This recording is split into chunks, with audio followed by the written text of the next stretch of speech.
Morning. Continuing the series of book reviews. The other book I read is Kurt Cobain, The Last Interview. I came across this series really because of the Cobain book that just came out and picked it up at Fine Print in Celine.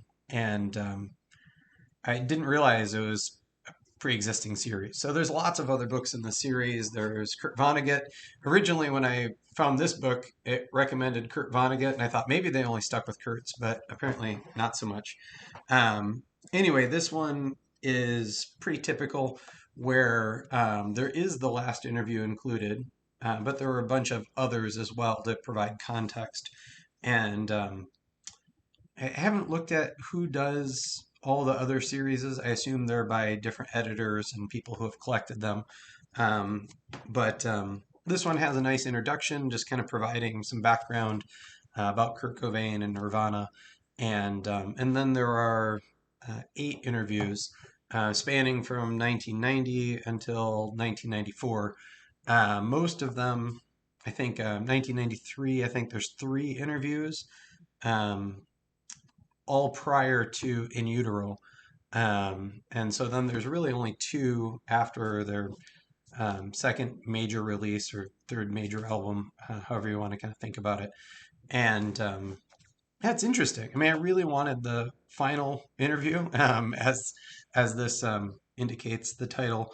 And the other ones, though, did provide a really interesting context, just kind of as a reminder of the band's perspective. And there is some Dave and Kristen here, but it is primarily Kurt Cobain's perspective in the interviews. And you could probably find all those interviews online, but obviously in the series they've done a really nice job of curating them and kind of finding a through line. Um, my favorite part is in the final interview. There are lots of wonderful little moments where you get a perspective that is wildly different from the way media provided um, the image of Nirvana and Cobain. And I love these moments where you see real introspection and awareness of performance. So this is one where the interviewer, Chris Afuli, maybe I'm not sure, asks, "You're a very passionate performer. Do you find yourself re-experiencing the tenderness and rage in your songs when you perform them?" And Kurt's response is, "That's tough because the real core of any tenderness or rage is tapped the very second that a song is written. In a sense, I'm only recreating the purity of that particular emotion every time I play that particular song. While it gets easier to summon those emotions with experience, it's sort of dishonesty in that you can never recapture the emotion of a song completely each time you play it. Real performing implies a sort of acting that I've always tried to avoid."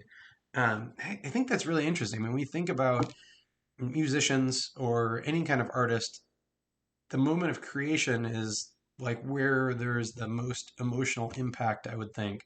And then the more times they have to reiterate it, maybe it takes on a different meaning, and it kind of grows and shapes and changes over time. But I think that awareness about acting and performing is kind of interesting. Um, I also love this really quick one where the interviewer asks, "On In Utero and in concert, you play some of the most powerful anti-solos ever hacked out of a guitar. What comes to mind for you when it's time for the guitar to cut loose?" And Kurt's response is, "Less than you could ever imagine."